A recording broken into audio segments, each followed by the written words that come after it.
गांव के एक कोने में एक विशाल पीपल का पेड़ था। उसकी घनी शाखाओं पर कई पक्षियों ने अपने घोंसले बना रखे थे। उन्हीं में से एक घोंसले में एक चिड़िया अपने 3 छोटे छोटे बच्चों के साथ रहती थी। वह हर सुबह सूरज निकलने से पहले दाना पानी की तलाश में उड़ जाती और दिन ढलने से पहले वापस लौट आती। उसके बच्चे अभी छोटे थे, उनके पंख भी पूरी तरह नहीं निकले थे, इसलिए वे उड़ नहीं सकते थे। न्यू लाइन चिड़िया अपने बच्चों का बहुत ध्यान रखती थी। वह हर दिन उनके लिए खाने का इंतजाम करती और घोंसले में आकर उन्हें अपनी चोंच से खिलाती। बच्चे खुशी खुशी चहचहाते और अपनी माँ के साथ खेलते। वे अपनी माँ से ही दुनिया देखना सीख रहे थे। एक दिन सबसे छोटा बच्चा माँ से बोला, माँ, हम कब उड़ेंगे? चिड़िया मुस्कुराई और बोली, जब तुम्हारे पंख मजबूत हो जाएंगे तब तुम भी आसमान में उड़ान भर सकोगे। लेकिन अभी तुम्हें धैर्य रखना होगा और अभ्यास करना होगा। बच्चों को अपनी माँ की बात समझ में आ गई। वे रोज घोंसले में ही अपने छोटे छोटे पंख फड़फड़ाने लगे ताकि उड़ने की ताकत आ सके। गर्मियों के दिन थे और जंगल में कुछ शिकारी आए थे। वे पक्षियों को पकड़कर शहर में बेचने का काम करते थे। एक दिन उन शिकारियों की नजर पीपल के पेड़ पर पड़ी। उनमें से एक शिकारी बोला, इस पेड़ पर कई घोंसले हैं।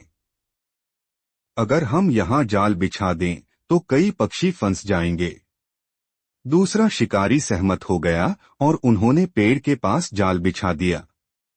चिड़िया जब सुबह दाना पानी की तलाश में निकली तो उसे इस खतरे की भनक नहीं लगी। लेकिन जब वह वापस आई तो उसने देखा कि कुछ पक्षी शिकारी के जाल में फंस चुके थे। यह देखकर उसका दिल दहल गया। न्यू लाइन चिड़िया के बच्चे घोंसले में थे, लेकिन उन्होंने अपनी माँ की चिंतित आंखें देख लीं।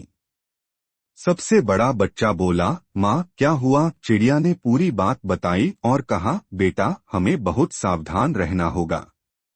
अब मैं जाल के कारण तुम्हारे लिए दूर तक खाने की तलाश में नहीं जा सकती। तीनों बच्चों ने अपनी माँ की परेशानी समझी। वे आपस में सोचने लगे कि कैसे इस संकट से बचा जाए। फिर सबसे छोटे बच्चे को एक उपाय सूझा। माँ, हम उड़ नहीं सकते, लेकिन हम अपनी आवाज से खतरे का संकेत दे सकते हैं। वह उत्साह से बोला। चिड़िया को यह सुझाव अच्छा लगा। उन्होंने योजना बनाई कि जैसे ही कोई शिकारी पास आएगा, वे जोर जोर से चहचहाएंगे ताकि आसपास के अन्य पक्षियों को भी खतरे की खबर मिल सके। न्यू लाइन अगली सुबह शिकारी फिर से जाल लेकर आए, लेकिन इस बार चिड़िया और उसके बच्चों ने तेज आवाज में चहचहाना शुरू कर दिया। उनकी आवाज सुनकर अन्य पक्षी सतर्क हो गए और दूर भागने लगे। गांव के कुछ लोग भी वहां आ गए और उन्होंने शिकारियों को जाल लगाते देख लिया। गांव वालों ने शिकारियों को घेर लिया और उन्हें वहां से भगा दिया। उन्होंने सारे जाल हटा दिए और घायल पक्षियों को मुक्त कर दिया। चिड़िया और उसके बच्चे बहुत खुश हुए। सबसे बड़ा बच्चा माँ से बोला, माँ, हमने अपनी छोटी सी कोशिश से बड़ा खतरा टाल दिया। माँ चिड़िया ने मुस्कुराकर कहा, हाँ बच्चों,